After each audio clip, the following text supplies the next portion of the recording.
Hi everyone, मैं अश्विन। मुझे उम्मीद है आप सभी लोग अच्छे होंगे।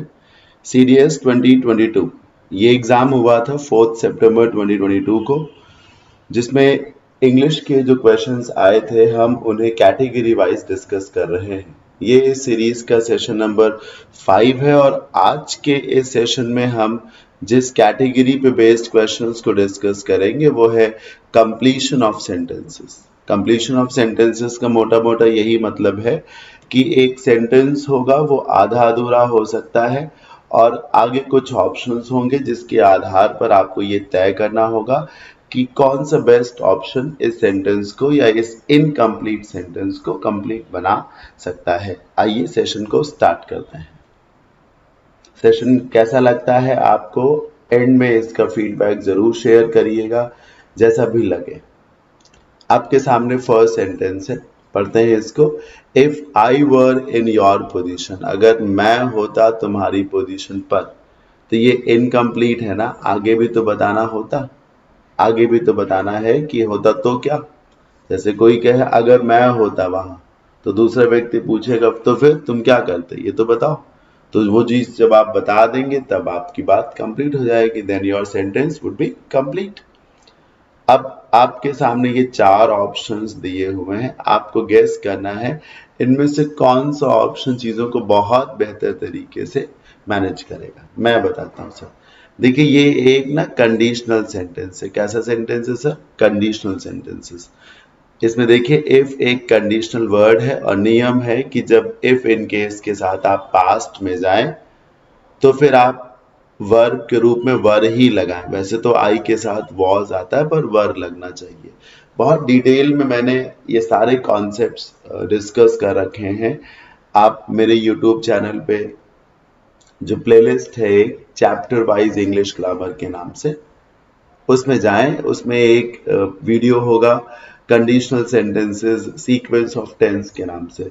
उस वीडियो को पूरा का पूरा देख लीजिए, जो भी डाउट्स हैं आपके दूर हो जाएंगे। अभी हम टोटल में जो 10 सेंटेंसेस करेंगे उसमें 2 से 3 सेंटेंसेस जो हैं वो सिर्फ और सिर्फ कंडीशनल सेंटेंसेस पे ही बेस्ड हैं। तो अगर आप उस सेशन को देख लेंगे, अगर आपने ना देखा हो तो फिर आपके कंडीशनल सेंटेंसेस के सारे डाउट्स दूर हो जाएंगे, ये सब दूर हो जाएगा। इसमें क्या है कि जब आपने इधर पास्ट में लिखा है यानी कि सिंपल पास्ट में लिखा है और वर का इस्तेमाल किया है, तो इधर आपको ना वुड लगाना है, कुड लगाना है, माइट लगाना है या शुड लगाना है। ऐसे मॉडल्स लगाने हैं। उन मॉडल्स के बाद या तो वर्ब की फर्स्ट फॉर्म लगा सकते हैं या हैव के बाद वर्ब की थर्ड फॉर्म लगा सकते हैं। अब ऑप्शन नंबर ए तो रॉन्ग हो गया, क्योंकि यहाँ पर तो हैड बीन है। नियम के मुताबिक या तो वुड आए, कुड आए, शुड आए, माइट आए और उसके बाद या तो V1 आए या तो फिर हैव प्लस V3 आए। ऑप्शन नंबर बी को देखिए, इसके करेक्ट होने की पॉसिबिलिटी बहुत ज्यादा है। इसमें वुड भी है, नेगेटिव है तो नॉट आ गया, बाकी ये V1 भी है। ये देखिए वुड भी है और V1 भी है। यहाँ मैं ये भी बताना चाहूंगा कि ज्यादातर मौकों पे कंडीशनल सेंटेंसेस में ये देखा गया है कि कुड, माइट और शुड के ऊपर कौन यूज होता है सर? वुड यूज होता है। I would not accept this compensation का मतलब है कि अगर मैं तुम्हारी जगह पर होता तो मैं इस कंपेंसेशन को एक्सेप्ट ना करता। ये जो 10 रुपए दे करके गए हैं, मैं इस 10 रुपए को ना लेता। अब नंबर सी को देखिए, वुड नॉट हैव बीन, ये नहीं होता सर। 2 चॉइसेस हैं, या तो हैव और V3 लगा ले, तो ये गलत है। और ये देखिए should I not accept, question कर दिया गया सर। क्वेश्चन वहां कहाँ कर देंगे, यहाँ तो कंडीशन रखी गई है ना। कंडीशन में कोई सवाल हो सकता है, कंडीशन में अगर ऐसा होगा तो ऐसा होगा, ऐसे बोला जा सकता है। तो सब कुछ देखते हुए करेक्ट आंसर है क्या? Option number B. नंबर 2 अच्छा सेंटेंस है ये। आप थोड़ा सा इसमें कंफ्यूज्ड हो सकते हैं। बढ़िया सेंटेंस ड्राफ्ट किया गया है। इट इज नॉट दैट, ऐसा नहीं है कि, इसे कहीं लिख लीजिएगा, ये एक फ्रेज है। लोग बोलते हैं ऐसा नहीं है कि मैं उसे पसंद नहीं करता। It is not that I do not like her, ऐसा नहीं है कि मैं उसे पसंद नहीं करता, बस मैं उसे शादी नहीं करना चाहता। तो it is not that I do not like her, the point is that I do not want to get married to her. समझ रहे हैं ना? ऐसे बोलते हैं। ऐसा नहीं है कि मैंने तैयारी नहीं की थी, ऐसा नहीं है कि मुझे ये क्वेश्चन नहीं आता था, ऐसे बोलते हैं ना, मेरे पास समय नहीं था इस तरीके से, या ऐसा नहीं है कि मैं आना ही नहीं चाहता था, मैं उस वक्त लखनऊ में था नहीं, ऐसे बोलते हैं ना। तो ये एक स्ट्रक्चर है, याद कर लीजिए, कभी भी स्पोकन इंग्लिश में काम आ सकता है। It is not that I do not take a decision, ऐसा नहीं कि मैं डिसीजन लेता ही नहीं हूं, ऐसा नहीं है कि मैं डिसीजन लेता ही नहीं। अब देखिए, I decide not to take a decision, मैं तय करता हूं कि मुझे फैसला नहीं लेना है। आई do not decide a decision, मैं डिसीजन को डिसाइड नहीं करता। अच्छा, डिसीजन को डिसाइड नहीं करता, मैं डिसीजन लेता नहीं, मैं लेता तो हूं, तो जब मैं डिसीजन लेता हूं तो मैं डिसीजन को डिसाइड भी करता हूं। Oh I had not taken a decision मैंने फैसला लिया नहीं था। I decide I would not have taken a decision, ये गलत है, ये तो मीनिंगलेस हो रहा है सर। ठीक, I decide not to take a decision. ऐसा नहीं है कि मैं फैसला नहीं लेता हूं, मैं डिसाइड करता हूं कि मुझे फैसला नहीं लेना है, ये गलत है सर। बी और सी के बीच में कंफ्यूजन होना चाहिए आपको। हाँ, ऐसा नहीं है कि मैं फैसला नहीं लेता, मैं तय करता हूं कि मुझे फैसला नहीं लेना है, मैं तय करता हूं, नहीं नहीं, ये सब नहीं होगा, ए और डी तो नहीं होगा, बी और सी में होगा। आई do not decide a decision ये है कि इसमें ये वाला हो सकता है, इसमें लिखा है कि ऐसा नहीं है कि मैं फैसला नहीं लेता हूं, मैं फैसले को डिसाइड नहीं करता।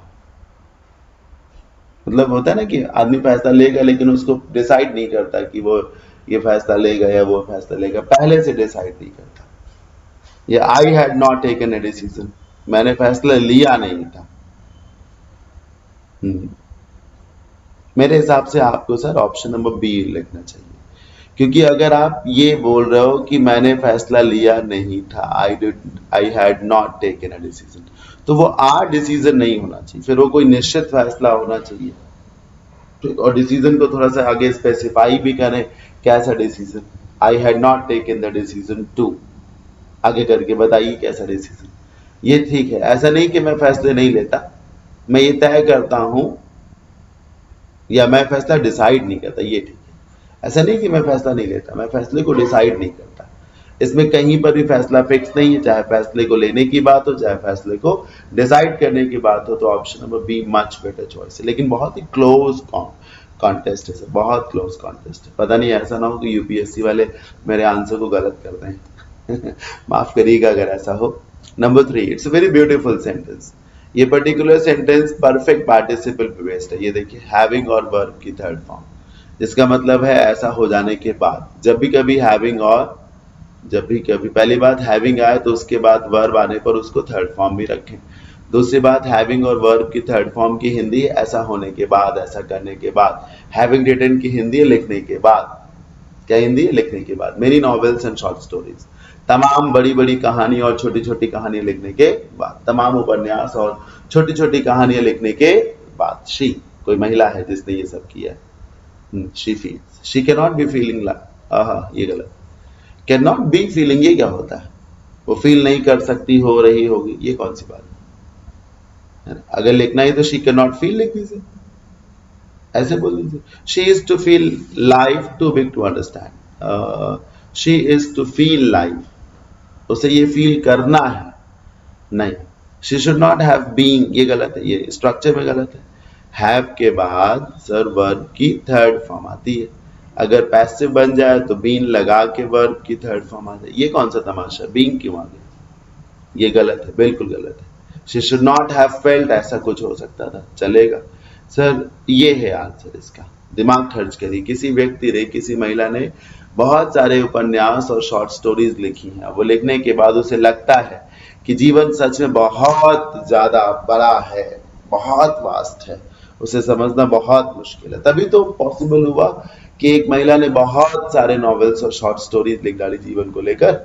अगर जीवन बहुत छोटा होता, बहुत इजी टू अंडरस्टैंड होता, तो फिर बहुत सारे नॉवेल्स कैसे लिखे जाते?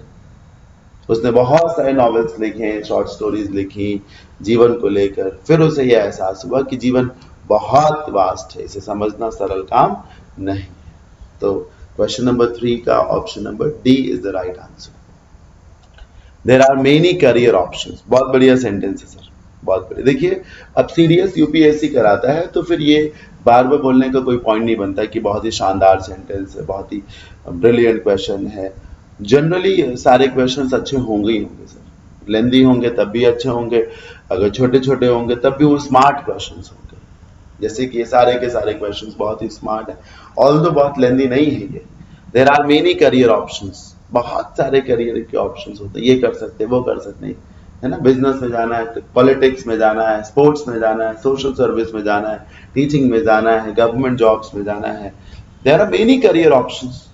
फोटोग्राफी में जाना है, वाइल्ड लाइफ कंजर्वेशन में जाना है ना, फिनांस में जाना है, होटल मैनेजमेंट में जाना है, फॉरेन कोर्सेज करने हैं, लैंग्वेज में कोर्स करना। There are an number of career options. बहुत सारे करियर ऑप्शंस हैं या होते हैं हर किसी के लाइफ में। आगे फिल करना, you can choose any of them. आप इन्हीं में से किसी को भी चूज कर सकते हैं, जिसे चाहे उसे चूज कर सकते हैं। You can choose many of them, दोनों में ये अंतर है। आप बहुतों को चूज कर सकते हैं, यू शुड चूज नहीं, ये सब क्यों होगा।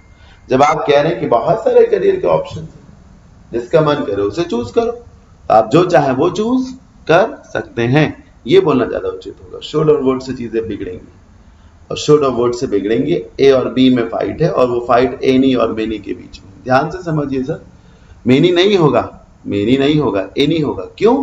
क्योंकि आप ये तो बोलोगे सर आपके सामने बहुत सारे रास्ते हैं लाइफ में, जिस रास्ते पे जाना चाहिए, जिस करियर ऑप्शन को चूज करना चूज करिए। समझिए सर, करियर ऑप्शंस बहुत सारे होते हैं, पर हम आप जनरली किसी एक ही फील्ड में तो सेटल होते हैं, 10 फील्ड में तो हम नहीं सेटल होते।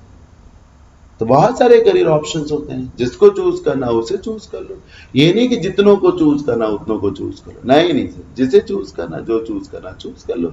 You can choose any of them, you can choose any of them. Number 5, if you had prepared well, I told you in the very beginning कि इस out of these 10 sentences 2 से 3 sentences सिर्फ conditional sentences के ही होंगे, and this is the second one। ये देखिए यहाँ पे if आया और यहाँ had और verb की थर्ड फॉर्म आई। सर नियम है जब if के साथ past perfect हो, past perfect ही तो है, आगे क्या नियम है? नियम है कि would आएगा, या दूसरा मॉडल भी आ सकता है, could आ सकता है, must आ सकता है, should आ सकता है, might आ सकता है, हैव और वर्ब की थर्ड फॉर्म आएगी। ये रूल है। अगर पैसिव बनेगा तो बीन लगा के वर्ब की थर्ड फॉर्म आ जाएगी, बस इतनी सी बात है। हैड यू प्रिपेयर्ड वेल, अगर आपने अच्छे से तैयारी की होती। फेयर का मतलब होता है एग्जाम में आप कैसा परफॉर्म करते हैं, तो वो फेयर करते हैं। सही, ये देखिए would have been fared well, passive बना दिया गया। जैसे वर्ब की थर्ड फॉर्म को पैसिव बनाना हो तो बीन और V3 से पैसिव बनाते, पर यहाँ पैसिव नहीं बनेगा सर, क्योंकि आप ही प्रिपेयर करेंगे, आप ही फेयर करेंगे, आप ही परफॉर्म करेंगे। फेयर वर्ब के लिए यू सब्जेक्ट है, जब सब्जेक्ट है तो फिर बीन क्यों लगेगा, मतलब पैसिव क्यों बनाइए। जब वर्ब से पहले उसका सब्जेक्ट है तो वर्ब एक्टिव में रहनी चाहिए। वर्ब से पहले जब उसका ऑब्जेक्ट हो तब जरूर वर्ब को पैसिव में करेंगे। यहाँ ऐसा तो नहीं है, फेयर नाम की वर्ब के लिए यू सब्जेक्ट है, विल होना नहीं चाहिए। वुड हैव के बाद टू फेयर नहीं है सर, वुड हैव और वर्ब की थर्ड फॉर्म, ये गलत है, टू फेयर गलत। Option number D is the right answer. ये देखिए वुड हैव और वर्ब की थर्ड फॉर्म। ए और बी में फाइट, सॉरी ए और डी में फाइट थी। इमेजिन करिए how important it is to be strong in active passive. A और डी में डी सिर्फ इसलिए जीता क्योंकि वो एक्टिव में है, ए हार गया जस्ट बिकॉज वो पैसिव में है। और इसलिए नहीं कि पैसिव में हार गया, इसलिए कि आपकी सिचुएशन एक्टिव की है। अगर सिचुएशन की डिमांड पैसिव की होती तो ए को हम जिताते। मेक श्योर कि आप कमांड करें एक्टिव पैसिव में। एक्टिव पैसिव बहुत ही स्ट्रॉन्ग, शानदार, इंपॉर्टेंट चैप्टर है, बहुत अच्छा करना बहुत जरूरी है इन एक्टिव पैसिव। ठीक, एक्टिव होगा क्योंकि आप ही परफॉर्म करेंगे। Coming to the question number 6, ये एक थॉट है, in fact it's a proverb, where there is a will. ये एक प्रोवर्ब है और ये प्रोवर्ब होपफुली मेरे नोट्स में मिलेगी भी आपको, मैं बताता हूँ सर। थोड़ा सा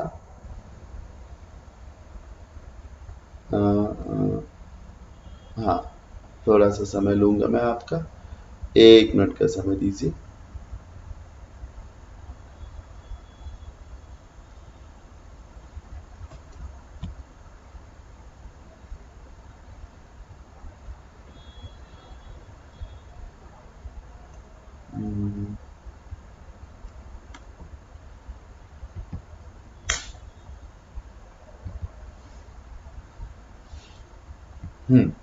अभी दिखाता हूं मैं आपको।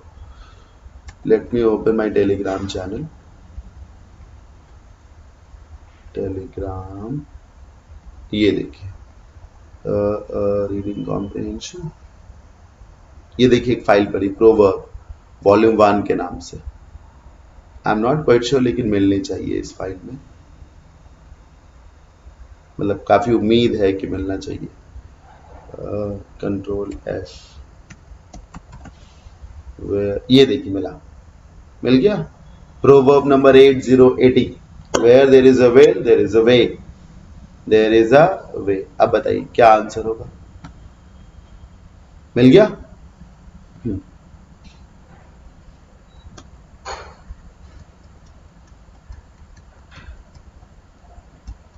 ये देखिए हम ये पढ़ रहे थे ना, ये देखिए आप, ये देखिए where there is a well, answer क्या होगा? There is a way, option number B. ये जो मैंने अभी फाइल आपको ओपन करके दिखाई थी, it's available on my Telegram channel proverb के नाम से। आप इसे डाउनलोड करके प्रिपेयर कर लें। सिर्फ मैंने इसलिए ओपन की थी, देयर वर 2 रीजंस। एक कि हाँ यार, मेरा पढ़ा हुआ कंटेंट पेपर में आता है। जब आता है तो कौन नहीं चाहेगा कि वो ये बताए भी कि उसका पढ़ाया हुआ कंटेंट पेपर में आता है। एंड पॉइंट नंबर 2 इज कि जनरली हम ना प्रोवर्ब्स को नहीं पढ़ते, अवॉइड कर देते हैं। हम सिनोनिम्स पढ़ लेंगे, इडियम्स पढ़ लेंगे, वन वर्ड्स पढ़ लेंगे, लेकिन हम ना प्रोवर्ब्स नहीं पढ़ते। तो हमें प्रोवर्ब्स भी तैयार करनी होती है, चाहिए। ये देखिए प्रोवर्ब का ही सेंटेंस है, ये एक थॉट है जिसका मतलब है जहां चाह वहां राह। विल का मतलब है चाह, इच्छा, वे मतलब रास्ता। जहां चाह है वहां राह भी है। So option number B is the right answer. Number 7, it's getting dark, अंधेरा हो रहा है सर। इट्स गेटिंग डार्क, अंधेरा हो नहीं गया है, हो रहा है। अगर हो गया है तो इट्स ऑलरेडी डार्क ऐसे बोल सकते हैं। हाँ, इट इज क्वाइट डार्क ऐसे बोल सकते हैं। इट्स टू डार्क ऐसे बोल सकते हैं। इट्स गेटिंग डार्क मतलब अंधेरा हो रहा है। आई एम गेटिंग लेट, मैं लेट हो रहा हूँ। अभी पूरी तरीके से हुआ नहीं हो, अभी 10-5 मिनट के बाद आई एम लेट यार, तब मैं ऐसे बोलूंगा आई एम लेट, मैं लेट हो रहा, आई एम गेटिंग लेट, इस तरीके से। तो इट्स गेटिंग डार्क, अंधेरा हो रहा है। Must I turn on the lights, must I turn on the lights. Sir आप मस्ट से कोई सवाल करेंगे यहां पर, कहा जा रहा है कि अंधेरा हो रहा है, तो या तो अगर ऐसे बोलो अंधेरा हो रहा है, ऐसे बोलो मुझे लाइट्स ऑन कर देनी चाहिए आप, या मैं लाइट्स ऑन करने जा रहा हूं, नॉर्मल तरीके से बोलिए। और अगर सवाल ही करना है, यानी कि किसी से परमिशन लेना है, पूछना उछना है, यार अंधेरा हो रहा है, क्या मैं लाइट्स ऑन कर दूं, ऐसे बोल सकते हैं ना। अंधेरा हो रहा है, क्या मैं लाइट्स ऑन कर सकता हूं, या मैं लाइट्स ऑन कर दूं क्या, ऐसे बोल सकते हैं। तो फिर टर्न ऑन का मतलब लाइट्स को ऑन करना होता है, ठीक। टर्न ऑन जिसे स्विच ऑन कहते हैं, और बंद कर देना टर्न ऑफ हो जाएगा। शुड के साथ टर्निंग क्यों लगा हुआ? बी टर्निंग गलत है, या तो ऐसे बोलो should I turn on the lights, should I turn on the lights, या should I turn the lights on, ऐसे बोल सकते हैं, है ना। क्या मुझे लाइट्स ऑन कर देना चाहिए, ऐसे बोलिए। बी टर्निंग गलत है। मे आई बी टर्निंग भी गलत है, परमिशन मांग लो, मे आई टर्न बोलिए। सर आप बोलते हैं मैं घर जाऊं, मे आई गो, या मे आई कम इन, कि मे आई बी कमिंग, या मे आई बी गोइंग। सोचिए ना सर, परमिशन मांगते may I come in, may I go, may I go to water, may I go to toilet, ये जो बोलते हैं वो गो है ना, बी गोइंग तो उसमें है नहीं। तो can I turn on the lights, क्या मैं लाइट्स टर्न ऑन कर सकता हूं? वैसे तो can say much better choice में थी, लेकिन ये टर्न ऑन की जगह ये जो बी टर्निंग ऑन लिखा है ना, ये सब गड़बड़ कर रहा है। इसीलिए आप जो है डी लगा दीजिए, क्योंकि परमिशन आप कैन से भी मांग सकते हैं, लेकिन बेहतर है कि मे से मांगे। मतलब आप बोल सकते हैं may I come in sir की प्लेस पे कैन आई कम इन, या may I use your phone for a while की जगह can I use your phone for a while, या may I sit beside you के place पे you can say can I sit beside you. But much better choice is always may, whenever you are supposed to seek permission, जब भी कभी आपको इजाजत मांगनी हो। और ये गड़बड़ कर रहा है ना, इसलिए ऑप्शन नंबर डी के साथ चलेंगे। Coming to the question number 8, once I met a traveller, एक बार मेरी मुलाकात एक ट्रैवलर से हुई। ट्रैवलर मतलब यात्री, हाँ, एक ऐसा यात्री जो घूमता फिरता होगा खूब। देखिए मेट लिखा है, मेट लिखा है, वर्ब की सेकेंड फॉर्म पास्ट। सोचिए, एक बार मैं एक ट्रैवलर से मिला, आगे हु से जोड़ दीजिए ना, जो ऐसे जोड़ दीजिए, बन जाएगा sir. Once I met a traveller, who said, जिसने बोला। अब कनेक्ट नहीं हो रहा बढ़िया से भाई, जब सेंटेंस को कंप्लीट करना है तो कोशिश करिए कनेक्टर्स के सहारे कंप्लीट करिए। Who said he had been to an ancient place, ancient मतलब एक पुरानी जगह, प्राचीन सी जगह। जिसने कहा कि वो एक पुरानी जगह जा चुका है।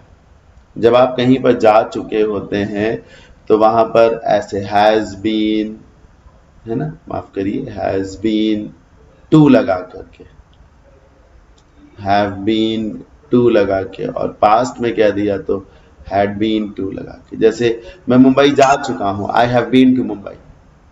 मैं दिल्ली 4 बार जा चुका हूं, I have been to Delhi 4 times. ठीक है, ऐसे बोल सकते हैं। यहाँ हैड बीन इसलिए हो जाएगा क्योंकि ये पास्ट में है, तो उसने कहा कि वो एक पुरानी जगह पर जा चुका है। ठीक, he said he had been to a, नहीं सर, ही सेड तब लगाओ जब कॉमा लगा करके क्लॉज जोड़नी, कॉमा में तो लगा नहीं है सर, तो कनेक्टर से जोड़िए ना। ए और बी में यही तो अंतर है, बाकी सब तो सही है। हु की जगह ही लगा। हु कैन बी सेड, ये कौन सी भाषा, हु कैन बी सेड, जो ध्यान से देखिए सर, बी सेड क्यों आएगा, पैसिव क्यों करोगे। आप कह सकते हैं तो यू कैन से कि यू कैन बी सेड, ये गलत लिखा हुआ है, ग्रामेटिकली गलत है sir. He said an ancient place had been to him, नहीं नहीं, ये सब भाषा गलत है। ए और बी की तरफ जाइए। मेरा मानना है कि बी ना लगाइए, ए लगाइए, क्योंकि आप इसी बहाने सेंटेंस को आगे कनेक्ट कर सकते हैं, है ना। कनेक्ट करना जरूरी है क्योंकि कॉमा तो लगा नहीं था यहाँ पर कि हम नए क्लॉज को सीधे लिखते हैं। Option number A is the right answer. मैं एक बार एक ट्रैवलर से मिला जिसने यही बात बोली कि वो एक एंशिएंट प्लेस पर जा चुका है। सेकेंड लास्ट क्वेश्चन है आज के सेशन का। अगर आप सभी को सेशन अच्छा लग रहा हो तो फिर आप सेशन को लाइक भी कर सकते हैं और अपने फ्रेंड्स में शेयर भी कर सकते हैं। साथ ही साथ एक काम जरूर करें, और वो ये कि अपना फीडबैक जरूर दें, कैसा लगा आपको session. Man is the greatest truth of all. जितने भी दुनिया में सत्य हैं उनमें सबसे बड़ा सत्य क्या है, मनुष्य, मानव सबसे बड़ा सत्य है एक तरीके से। वैसे तो ऐसे सेंटेंसेस बोलते नहीं, ऐसे बोलेंगे मानव सबसे ज्यादा होशियार है, ताकतवर है, ऐसे।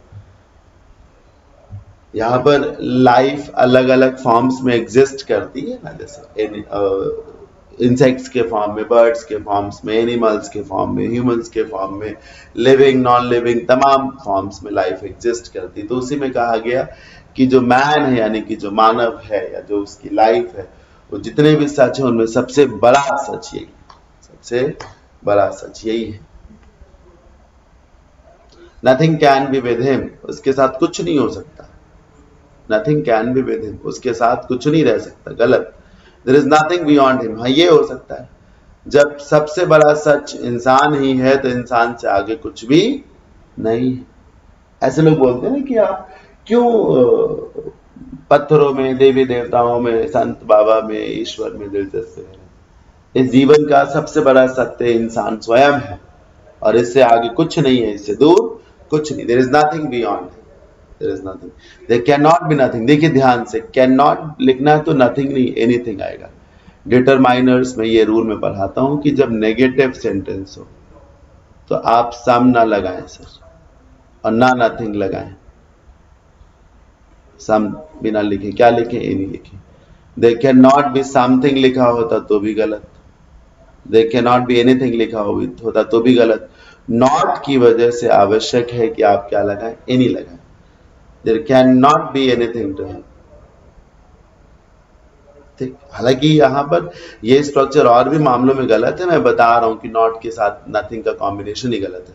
There is nothing truth about him, अरे ये तो उल्टा लिखा है। यहाँ पे लिखा है कि इंसान ही सबसे बड़ा सत्य है, इंसान ही सबसे बड़ा सत्य है। इसको लेकर के कुछ भी सच नहीं है, there is nothing truth about, ये भी गलत है सर। वैसे ट्रूथ की जगह ट्रू होना चाहिए, ये भी ध्यान रखिए, there is nothing true about. इस तरीके से सब कुछ देखते हुए ऑप्शन नंबर बी आंसर है सर। बी ही ठीक है, क्योंकि बी में यह बात बोली जा रही है कि सबसे बड़ा सत्य इंसान स्वयं है। There is nothing beyond him, इससे आगे कुछ नहीं है सर, इंसान के आगे कुछ भी नहीं है। We are now on the very last question of today session. अभी तक का सेशन आप सबों ने, मुझे उम्मीद है, जरूर एंजॉय किया होगा। If your life is, imagine करिए सर, फिर से ये इफ आया, this is third time if और a conditional sentence is featuring here. 10 में से 3 सेंटेंसेस सिर्फ कंडीशनल सेंटेंसेस के हैं। इमेजिन करिए how important the chapter called conditional sentences is. Discussion है मेरे यूट्यूब चैनल पे, जरूर देख लीजिए उसे, जरूर, ठीक, जरूर देख लीजिएगा। वीडियो के डिस्क्रिप्शन में भी आपको उस जो ग्रामर की प्लेलिस्ट है उसका लिंक मिल जाएगा, वहां से भी आप जा सकते हैं।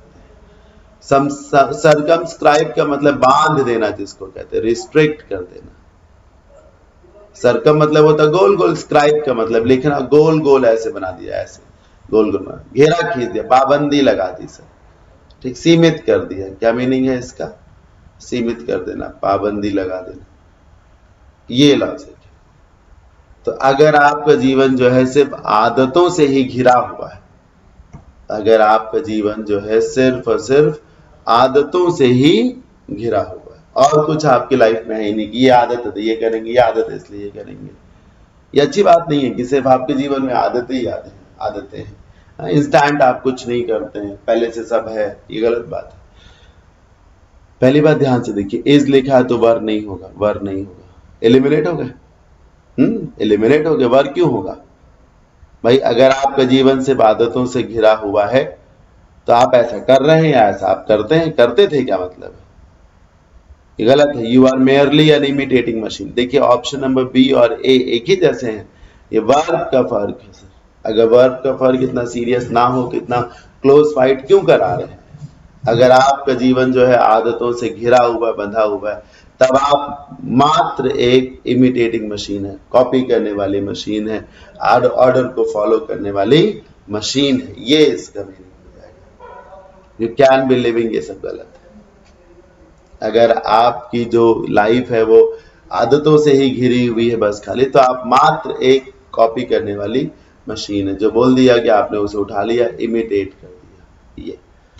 So boss, this way we have come to the end of today's session. I hope आप सबने जरूर एंजॉय किया होगा। फीडबैक जरूर दीजिएगा, जैसा भी लगे।